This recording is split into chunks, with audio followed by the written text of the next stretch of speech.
Hello everyone, welcome back to our YouTube channel किताबों की पाठशाला। आज के इस वीडियो में हम क्वेश्चन बैंक पॉलिटिकल साइंस के सॉल्यूशन को देखने वाले हैं। ये वीडियो कक्षा 11वीं के स्टूडेंट्स के लिए 2021-22 की क्वेश्चन बैंक के लिए हैं। अभी तक हमने चैप्टर 1, 2, 3, 4 और 5 तक कवर कर लिए हैं। आज हम चैप्टर 6 न्यायपालिका को देखने वाले हैं। तो चलिए इसके सॉल्यूशन की तरफ जल्दी से आगे बढ़ते हैं। सबसे पहले हमारा चैप्टर 6 न्यायपालिका, ठीक है। उसके बाद इसके सॉल्यूशन को देखेंगे। ये देखिए चैप्टर 6 न्यायपालिका। फर्स्ट क्वेश्चन है हमारा यहाँ पर, सर्वोच्च न्यायालय के न्यायाधीशों की अवकाश आयु को बढ़ाने का अधिकार किसे है।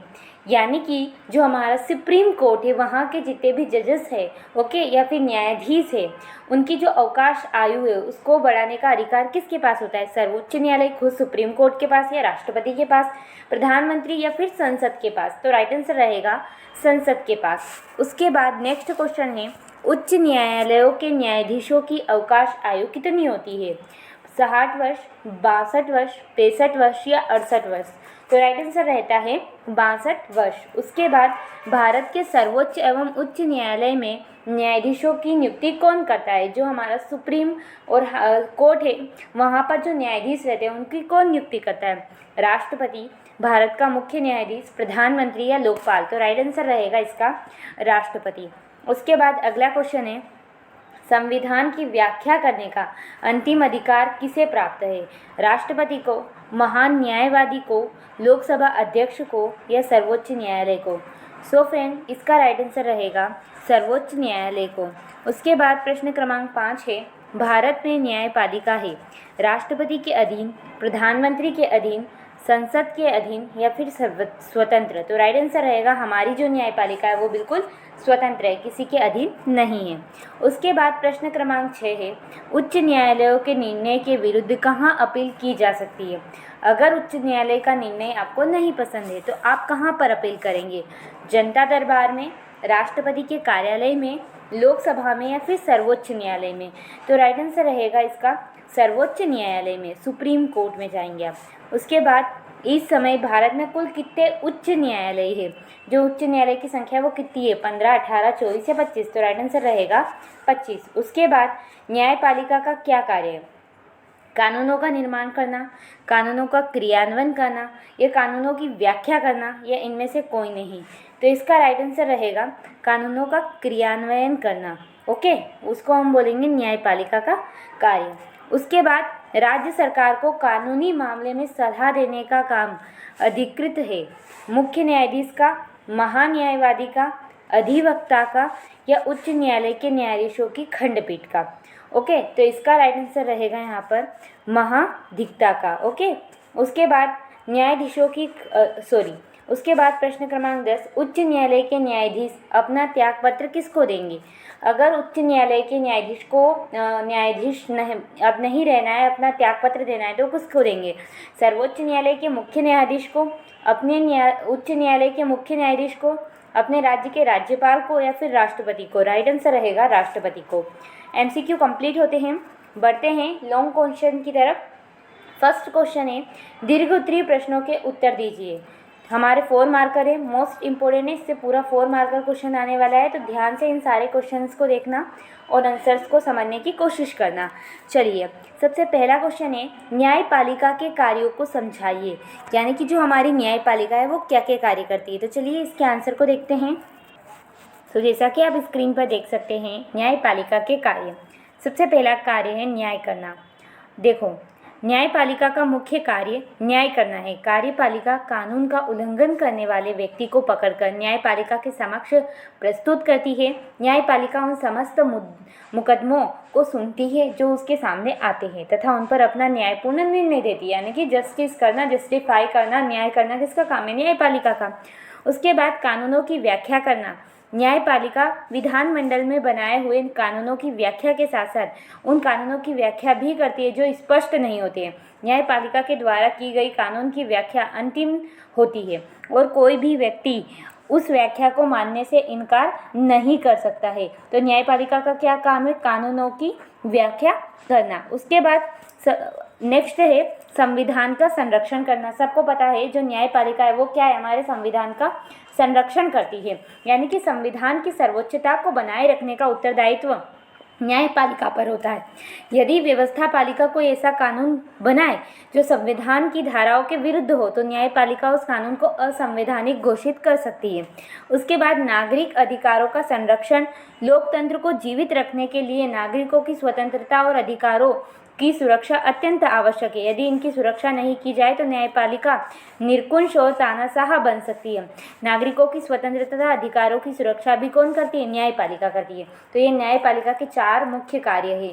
तो स्क्रीनशॉट ले लीजिए, फर्स्ट, सेकेंड, उसके बाद थर्ड और फोर्थ। चलिए क्वेश्चन बैंक की तरफ बढ़ते हैं। सो फ्रेंड, हमारा नेक्स्ट क्वेश्चन की तरफ आगे बढ़ने से पहले यहाँ पर एक क्वेश्चन था कि न्यायपालिका का क्या कार्य है। तो मैंने आपको आंसर में बता दिया था कानूनों का क्रियान्वयन, जो कि रॉन्ग है।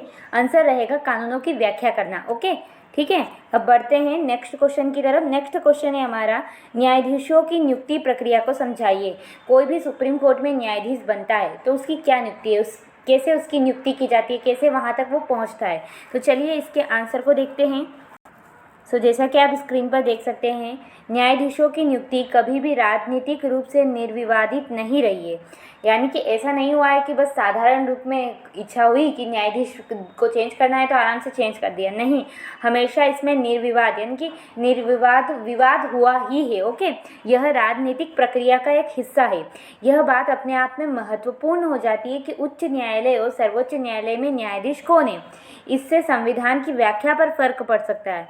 न्यायाधीश का राजनीतिक दर्शन क्या है, सक्रिय और मुखर न्यायपालिका के बारे में उसकी क्या राय है, नियंत्रित और प्रतिबद्ध न्यायपालिका के विषय में उसके क्या विचार है। इन सब बातों का प्रभाव लागू किए जाने वाले कानूनों पर भी पड़ता है। मंत्रिमंडल हुआ, राज्यपाल हुआ, मुख्यमंत्री हुआ और भारत के मुख्य न्यायाधीश, ये सभी न्यायिक नियुक्ति की प्रक्रिया को प्रभावित करते हैं। इसलिए किसी भी न्यायाधीश के न्यायालय के न्यायाधीश को बड़े सोच समझकर नियुक्त किया जाता है।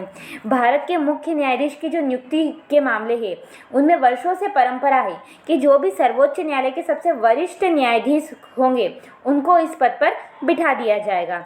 सर्वोच्च न्यायालय और उच्च न्यायालय के अन्य न्यायाधीशों की नियुक्ति राष्ट्रपति भारत के मुख्य न्यायाधीश की सलाह से ही करता है। तो इस तरीके से न्यायाधीशों की नियुक्ति की जाती है। ओके, सबसे पहले तो जो सबसे हेड होगा, सबसे वरिष्ठ होगा, उसको क्या बना जाएगा, मुख्य न्यायाधीश। और उसके बाद मुख्य न्यायाधीश और राष्ट्रपति सलाह करके उच्च न्यायालय के जो अन्य न्यायाधीश होते हैं उनको चुन लिया जाता है। तो इस तरीके से सभी मुख्य या फिर वरिष्ठ न्यायाधीशों की नियुक्ति की जाती है। तो ये इसका आंसर है। जल्दी से स्क्रीनशॉट। चलिए बढ़ते हैं क्वेश्चन बैंक की तरफ। अब नेक्स्ट क्वेश्चन है हमारा यहाँ पर, उच्च न्यायालय के न्यायाधीशों को पद से कैसे हटाया जा सकता है। लिखिए, अगर किसी भी उच्च न्यायालय में कोई भी न्यायाधीश वर्क कर रहा है, रनिंग में है अभी, और उनको उनके पद से हमें हटाना है तो क्या प्रोसेस रहेगी, ये हमें समझना है। तो चलिए इसके आंसर को भी देखते हैं। जैसा कि आप स्क्रीन पर देख सकते हैं, सर्वोच्च न्यायालय और उच्च न्यायालय के न्यायाधीश को उनके पद से हटाना काफ़ी कठिन है। कोई मामूली बात नहीं है, क्योंकि वो क्या है, न्यायाधीश है, उनको ऐसे ही थोड़ी ना हटाया जा सकता। कदाचार साबित होने पर, यानी कि उन्होंने कोई गलत काम किया या उन्होंने कोई संविधान की गलत व्याख्या की या कुछ भी ऐसा कुछ किया हो, या फिर अयोग्यता की दशा में ही उन्हें पद से हटाया जा सकता है। यानी कि कहीं ना कहीं उन पर अपराध का अगर आरोप लगा हो तो उसी केस में हम किसी न्यायाधीश को हटा सकते हैं, वरना न्यायाधीश को हटाना बहुत कठिन काम है। न्यायाधीश के विरुद्ध आरोपों पर संसद के एक विशेष बहुमत की स्वीकृति जरूरी होनी चाहिए।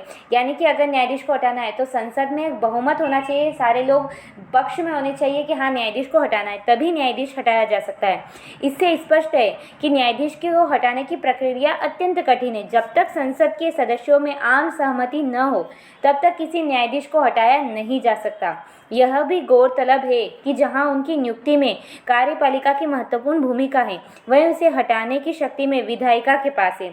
इसके द्वारा सुनिश्चित किया गया है कि न्यायपालिका स्वतंत्रता बची रहे, शक्ति संतुलन भी बना रहे। अब तक संसद इस मामले में हालांकि 2/3 सदस्यों ने प्रस्ताव के पक्ष में मत दिया है, लेकिन न्यायाधीश को हटाया नहीं जा सका। ओके, पर सदन की कुल सदन संख्या का बहुमत भी प्राप्त न हो सका। ओके, तो ये यहाँ पर है, सर्वोच्च या उच्च न्यायालय के न्यायाधीश को कैसे हटाया जा सकता है।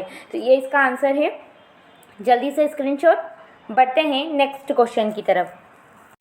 सो अब हमारे सामने यहाँ पर नेक्स्ट क्वेश्चन है और इस चैप्टर का लास्ट क्वेश्चन है, न्यायिक सक्रियता से क्या तात्पर्य है। तो चलिए इसके आंसर को भी देखते हैं और समझते हैं कि न्यायिक सक्रियता क्या होती है।